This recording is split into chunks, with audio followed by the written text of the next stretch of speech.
마음을 싸서 취직 공부를 포기하고 학생운동과 노동운동으로 들어갔던 학생들이 전혀 없었을까요? 상당히 많았을까요? 굉장히 많이 나타나요. 이 책은 삶의 운명을 바꾼, 여러 사람의 운명을 바꾼 책들이에요. 여러분 나중에 한번 복음서를 잘 풀어내는 썩새서 수많은 사람들이 그 삶의 운명을 우리 하나님이나 예수님께로 돌리는 책을 한번 써보시면 어떨까요? 저는 그런 관점에서 이 책을 한 번쯤 꼭 읽어봤으면 좋겠습니다. 이 책에 대해서 이 책이 이렇게 얘기합니다. 이 책은 서울법대 안경환 교수는 지하 금서 상태에서 수십만의 젊은이들의 영과 혼을 두드리고 뺏었다. 영혼을 뺏기는 책이에요. 정말 좋은 책이죠. 여러분 그런 제가 보기엔 수많은 사람들의 이런 가슴을 울리는 책인 것 같아요. 이 책에 대해서 우리가 오늘날에도 노동운동을 하는 사람들이 굉장히 베스트셀러 중에 하나예요. 여러분 나중에 사회 진출하면 각종의 노동운동을 직접 만나야 돼요. 노동운동을 하시길 수도 있어요. 노동운동 리더가 돼서. 그 다음에 문제로 노사문제 남녀의 기사의 경영자 입장에서 노사문제를 관리하실 수도 있어요. 어디를 가든 이 전태일 평전의 내용을 만나게 됩니다. 그리고 전태일은 점점점 영향력이 확대돼서 이 전태일의 묘지에는 꽃이 끊이질 않아요. 참배객들이 끊이지 않습니다. 그리고 노동운동 리더가 돼서 반드시 가서 참배하는 곳이 있는데 국립묘지 갈까요? 전태일 묘지 갈까요? 국립묘지 거의 안 가요. 전태일 묘지 가요. 그러니까 그리는 나라. 이 전태일 묘지 가까운 곳에 조영래 변호사의 무덤도 있습니다. 이 전태일 병저 전태일에 대한 것이 계속해서 중요성이 부각되면서 지금 참여정부위에 나온 이 지금 교과서에는 전부 전태일 얘기가 들어가 있어요. 이 나라를 이렇게 세운 이 현대그룹 2차 현대그룹을 세운 이병철 씨나 정주영 씨나 저는 삼성그룹을 세계적으로 세운 이병철 씨는 교과서에 들어오지도 못했는데 전태일은 들어올 정도로 굉장히 영향력 있는 책이에요. 여러분들이 혹시 중고등학교 시절에 굉장히 추천받은 책 중에 하나일 거예요. 저희 저희 작은 애도 큰 애도 학교 다닐 때 이 전태일 평전을 강력히 추천받았다고 해요. 여러분 한 번 다 읽어보셨죠? 한 번쯤 제가 보기에는 기독교인으로서 읽어보는 게 좋을 것 같았어요. 그러면 이 책 읽으면 굉장히 감동과 물려 퍼져요. 눈물도 나고 경우에 따라서는 콧물도 나고. 여러분 이 책 읽고 감동 먹고 따라가만 할까요? 아니면 좀 분별해야 될까요? 이 책의 감동은 감동대로 받고 또 분별할 건 분별하면 좋을 것 같아요. 저는 분별할 걸 좀 말씀드리려고 해요. 마지막 저희들 주어진 10분 정도에 이거 좀 말씀드려볼게요. 배울 거 먼저 한번 보죠. 개혁투쟁주의자분들에게 배울 게 있어요. 여러분 거기 다 배울 게 없다 이러면 대화가 안 돼요. 여러분 배울 게 있다라고 생각해야 됩니다. 거기 배울 게 분명히 있어요. 그리고 정말 그 사람들보다 못지않은 실천이 없는 기독교인이 배울 게 굉장히 많아요. 그게 뭐냐면 1번이에요. 도움이 필요한 사람에 대한 연민과 사랑이 있었어요. 도움이 필요한 사람들. 성경에서 가난한 사람들이라고 얘기하는 것은 도움이 필요한 사람들을 얘기합니다. 도움이 필요한 사람이 그 도움의 필요에 응했어요. 이기적으로 자신의 삶과 영광만을 추구하지 않았죠. 그 다음에 자기의 옳다 의미는 정의에 대한 열정과 의지가 있었어요. 여러분이 믿고 있는 복음에 대한 열정과 의지가 있어야 하는 것처럼 그 다음에 부당하게 탄압하고 핍박을 해도 기본적으로 불굴의 의지로 기본적으로 용기 있게 자기네 삶을 실천했어요. 조금 겁주면 그냥 나는 자신의 정체성과 자신의 믿음의 정체성을 많은 경우 크리스찬들이 숨기잖아요. 그런 게 비해서 굉장히 당당하죠. 그 다음에 무엇보다도 자신의 삶을, 시간을 내서 희생적으로 실천했습니다. 절대 이기적이지 않았어요. 이런 측면에서 아름다운 거예요. 그리고 혼자 하지 않았어요. 자기 뜻과 같이 있는 사람들, 뜻을 같이 하는 사람들, 그런 사람들이 뭐예요? 동지예요, 동지.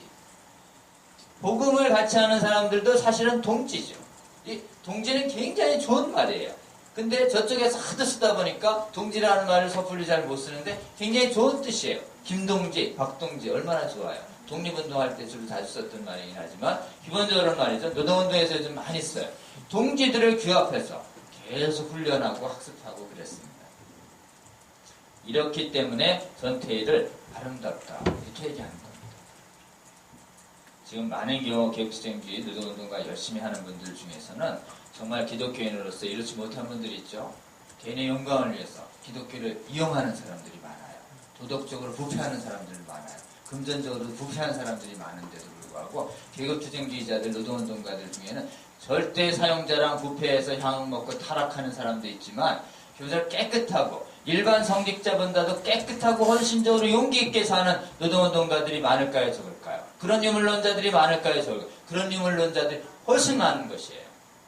여러분, 도덕성의 측면에서 크리스찬들이 유물론자에게 지면 안 됩니다. 그런 측면에서 사실은 몇몇 교역자들이나 또는 몇몇 교회 지도자들, 장로들이 이런 교회 리더십의 문제점들은 참 돌아볼 부분들이 있는 것이다라고 할 수 있습니다. 그러나 이러한 자세, 태도, 면에서는 존경스러운 게 있어도 정말 다 존경할 만할까요? 이러한 태도와 자세와 열정을 가지고 무엇을 향해 가느냐 이거죠. 그 걸어가는 길이 바르냐 굉장히 중요한 것입니다. 걸어가는 길이 잘못되면 실제로는 말이죠. 이러한 태도와 행동들이 굉장히 사회에 악영향을 주는 단체 속에서도 동시에 나타나요. 여러분 조폭의 행동대원들에게도 이게 나타납니다. 용기, 헌신, 결단 다 나타나요. 그러니까 중요한 것은 그가 옳다고 믿고 걸어가는 그 방향성이 옳으냐. 그러니 분별력이 중요하겠죠. 분별력 진짜 중요하고 분별력 다음에 그 다음으로 중요한 것은 용기와 희생과 실천이에요. 이 두 가지가 다 있어야 합니다. 분별력 없이 용기와 실천 내면 악한 열매가 맺혀요. 그 다음에 분별력은 있는데 실천과 용기와 헌신이 없으면 아무런 열매가 안 열려요. 그러니까 두 가지가 우리 크리스찬들에게는 동시에 필요하다라고 할 수 있을 것 같아요. 분별력과 한번 대표적인 전태일 평전에 나오는 주요 문제점들 제가 말씀드릴게요. 이 책에는요, 모든 부자, 지도자, 강자는 다 나쁘다로 나와요. 가난자 억압하고 착취하고 수탈하는 거로 나와요. 그걸 다 뭐라고 하냐면 악질이다 이렇게 얘기해요. 자본가는 다 악질이다. 자본가는 악일 수밖에 없다. 생산수단을 소유한 자는 그렇게 될 수밖에 없다는 거예요. 이건 뭐에서 나타나냐면 인간은 사회적 존재가 의식을 규정한다. 이런 명제에 있어요. 이 유물론에서 비롯되는 것입니다. 물질이 존재해서 쭉 진화해서 의식이 됐기 때문에 관념은 나중에 나타났다. 물질이 먼저 있었다. 물질이 본질이다. 환경이 본질이다라는 것이에요. 그래서 존재가 의식을 규정한다라는 용어를 나오는데 이건 누구 말이냐면 칼 마르크스의 말이에요. 이 말을 적용하면 이렇게 돼요. 노동자는 노동자 의식이 있고 자본가는 자본가 의식이 있다. 자본은 자본의 탐욕적 속성에 지배를 당하기 때문에 자본가는 탐욕적일 수밖에 없다라는 거예요. 이 말 맞아요? 많은 경우 맞을 수 있어요. 그러나 틀린 게 있어요. 여러분 부자와 강자 중에 깨끗하고 검소하고 도덕적이고 공정하게 분배하는 부자 있을까요? 없을까요? 있지요. 환경은 인간에게 영향을 주지만 보이는 환경의 영향에 굴복하지 않을 수 있는 인간의 잠재력이 있어요.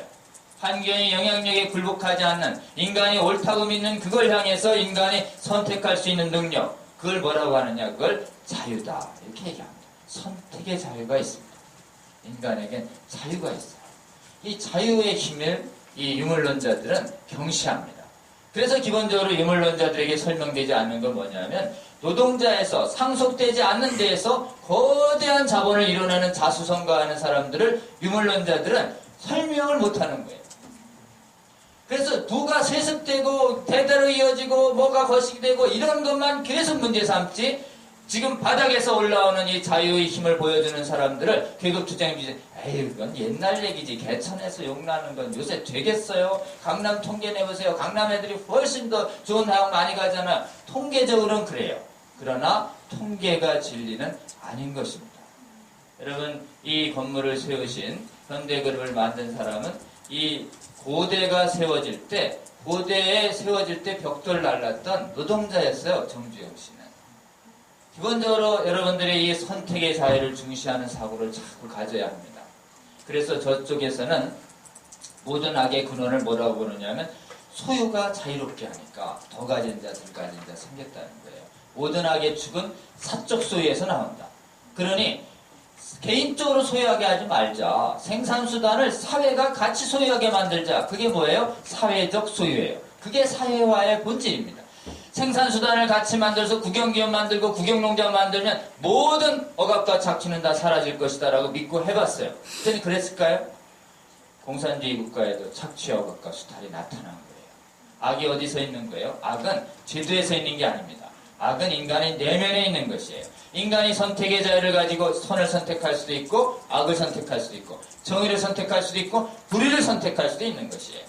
인간이 선악과를 따먹을 수도 있고 안 따먹을 수도 있는 것이에요.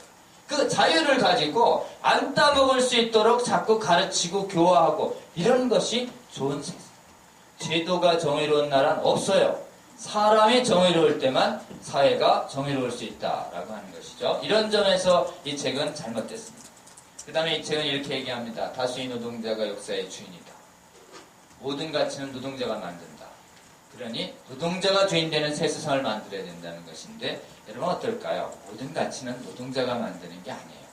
노동자는 노동자가 기여한 만큼 임금을 가져가면 되고 자본, 기술, 채권 된 사람, 경영된 사람은 기여도에 따라 나눠 가져야 합니다. 노동가치설 거짓말이에요. 노동만이 만들어내는 게 아닙니다. 그리고 이 자유시장주의에 있어서의 기업의 주인은 누가 될까요? 기업에서 가장 위험을 감수를 많이 한 사람이 결정을 해야 합니다. 자유주의 국가에서 가장 위험을 감수한 사람은 노동자가 아니에요. 노동자는 손해가 나도 임금을 받아요. 채권자는 이자를 받고 손해가 나면 모든 걸 다 잃는 사람은요 투자자라는 사람입니다. 주식에 있어서 주식회사에 있어서 주주죠. 그래서 수많은 자유주의 국가에 있어서 기업의 최고 결정권을 주주가 행사하도록 하는 것은 그것이 가장 큰 위험을 감수했기 때문에 그렇습니다. 기업 분야에 있어서. 그 다음에 다른 분야에 있어도 다 가진 자가 지도자가 되는 게 아니에요. 하나도 못 가졌어도. 오늘날의 정치 지도자들은 가진 자들입니까? 아니에요. 많이 가질수록 정치 지도자가 되기가 어렵습니다. 예술도 마찬가지예요. 각 분야마다 합당한 지도자와 영향력이 있는 사람이 있다. 가진 자가 다 지배한다. 이건 거짓말이다. 라고 하는 걸 좀 기억하시면 좋을 것 같아요.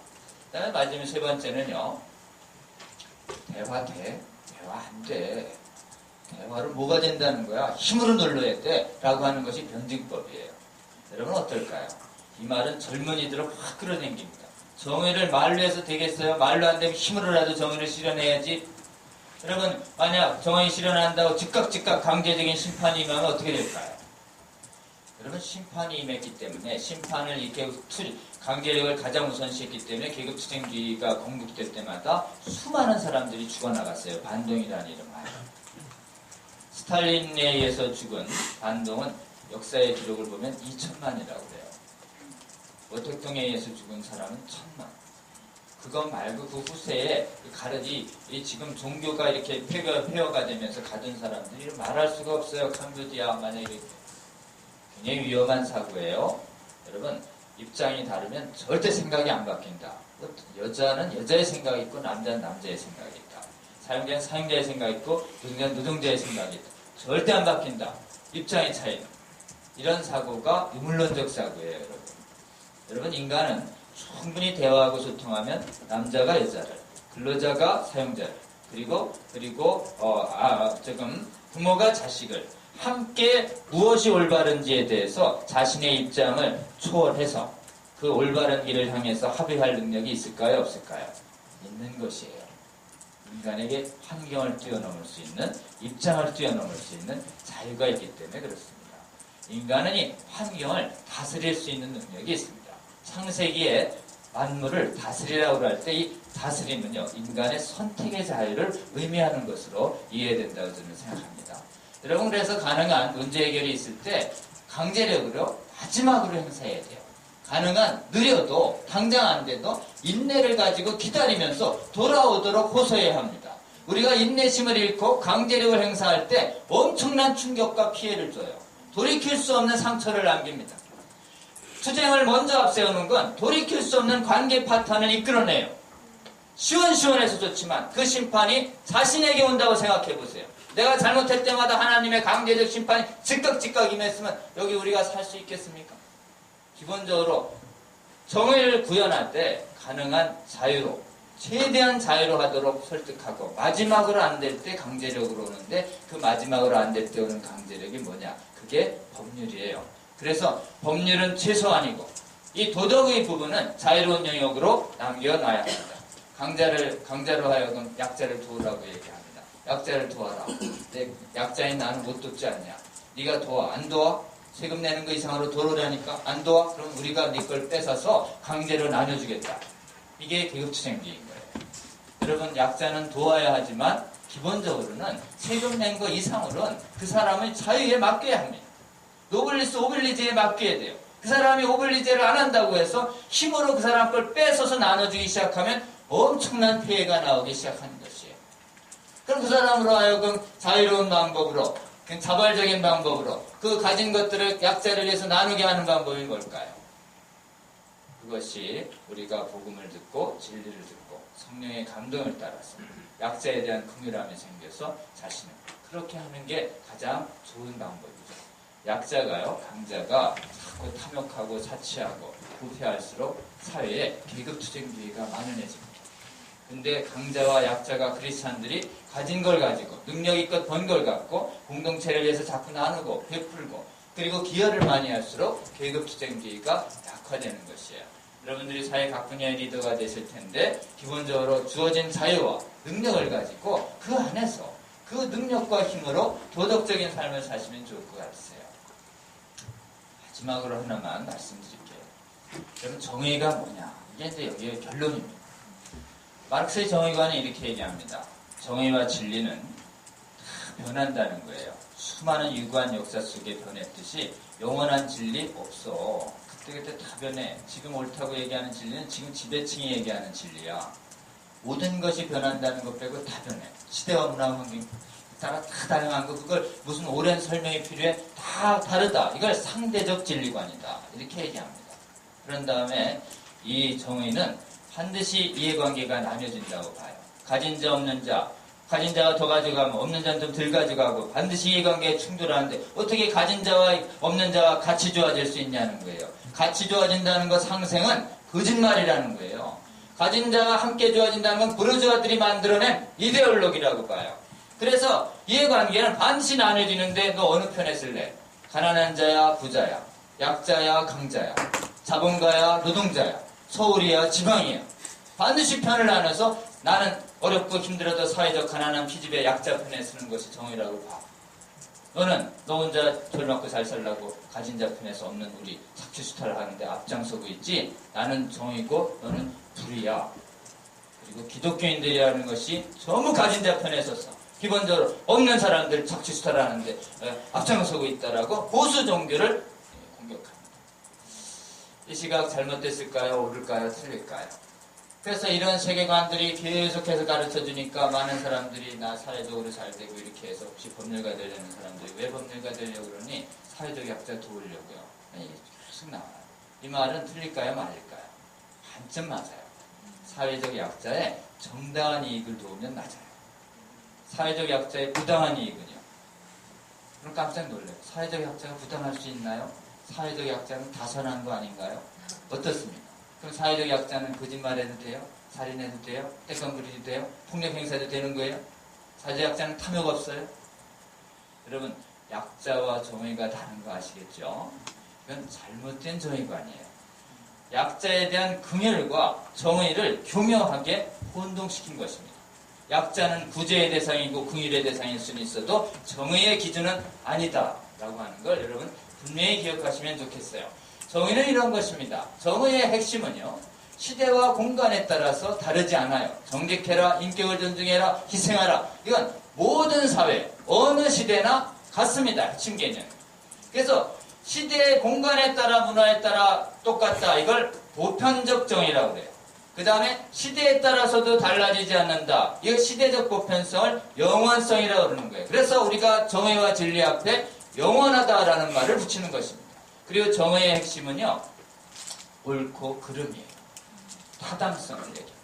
정당성, 의로움, 마땅하다, 올바르다 라고 하는 개념으로 표현되는 것들은 전부 정의를 의미하는 말들이에요.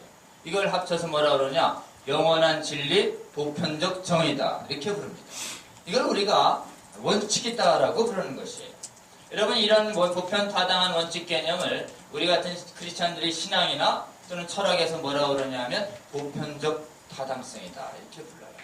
그리고 제가 믿고 있는 법률학의 정의의 핵심 개념이 보편적 타당성이라고 부르는 것이에요. 윤리에 있어서 이걸 뭐라고 부르냐면 도덕률 윤리라고 부르는데 이 도덕과 윤리의 핵심이 보편적 타당성인 거예요. 상식적으로 이걸 뭐라고 부르냐? 원칙이다라고 부르는 것입니다. 기독교의 복음의 진리의 성격이 보편적 영원한 진리의 성격을 가지고 있는 것이에요. 마르크스가 왜 영원한 진리, 그것을 파괴하라고 얘기했냐면 이 영원한 진리를 믿으면 계급투쟁주의를 받아들일 수 없기 때문에 그런 것입니다. 누구나 다 지켜야 합니다. 가난한 자도 지켜야 하고 강자도 지켜야 하는 것이에요. 성경에 이런 말이 나옵니다. 다수를 따라 악을 행하지 말라. 다수가 악이 될 수 있어요? 없어요? 민주적인 결정이 악이 될 수 있다는 거예요. 민주적 결정이 언제나 옳지 않다는 거예요. 재판할 때 공의로 할 때. 보세요. 세력 있다고 돈 있다고 두둔하지 말고 또 어떻게 두둔하지 말래요? 가난한 자 편을 들지 말라. 외위기에 나오는 말이에요. 가난한 자 편 들지 말라. 또 해보세요. 가난한 자 송사라고 두둔하지 말라. 가난한 자의 송사라고 굳게 하지 말라. 3번이나 나와요. 성경에. 아마 강자가 막 행포해가지고 약자에 있었던 노예들이 주인을 죽인 모양이에요. 주인 걸 펼치한 모양이에요. 그래서 모세한테 갔어요. 왜 그랬니? 지금 제 가진 자가 너무하잖아요. 우리 진짜 먹고 살겠는 가난한 자인데 모세 봐주세요. 이렇게 얘기한 모양이에요. 재판 때. 모세가 고민이 돼서 하나님한테 여쭤본 모양입니다. 가난한 자라고 봐줄까요, 하나님? 하나님의 대답이에요. 가난한 자라고 봐주지 마라. 가난한 자 봐주면 어떻게 돼요?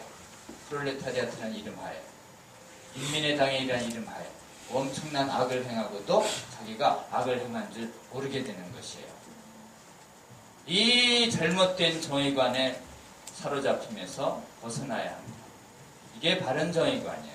여러분이 노동자를 대리하든 그리고 여러분들이 자본가 경영자를 대리하든 간에 여러분이 있는 곳에서 누구를 대변해야 하느냐 하면 노동자의 이익과 경영자의 이익을 대변하는 것이 아니라 노동자의 정당한 이익을 대변하고 경영자의 정당한 이익을 대변해야 합니다. 거기에 정의로운이라는 이 수식어가 빠지면 여러분들은 어떻게 되느냐? 여러분들은 기본적으로 탐욕의 대리인이 될 수 있어요.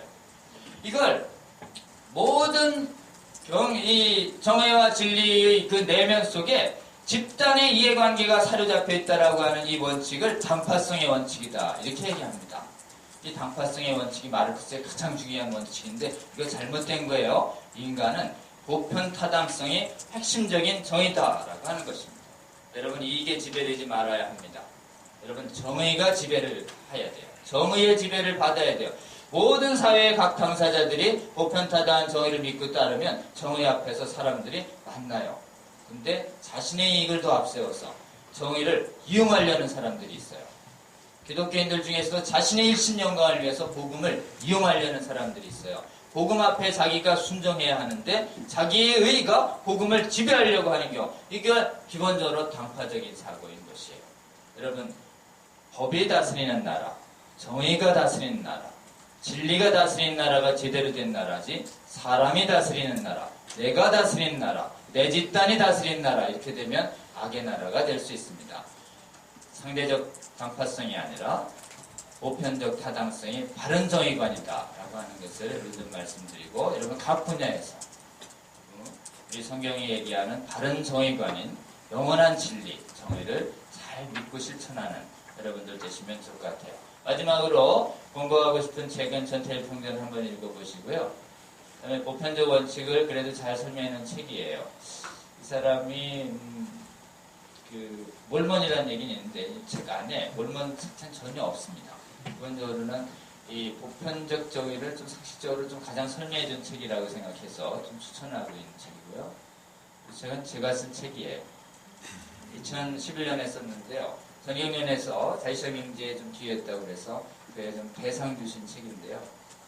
이 책의 일부를 오늘 여러분께 한번 설명드렸습니다. 나중에 한번 기회 있을 때 한번 읽어보시면 좋을 것 같고, 혹시 학생분들 중에서 원하시는 분들이 있으면 얘기해 주시면 제가 사인해서 그냥 좀 보내드리도록 이렇게 하겠습니다. 이제 강의는 좀 마치도록 이렇게 하겠습니다. 질문이 있으시면 한번 받을게요.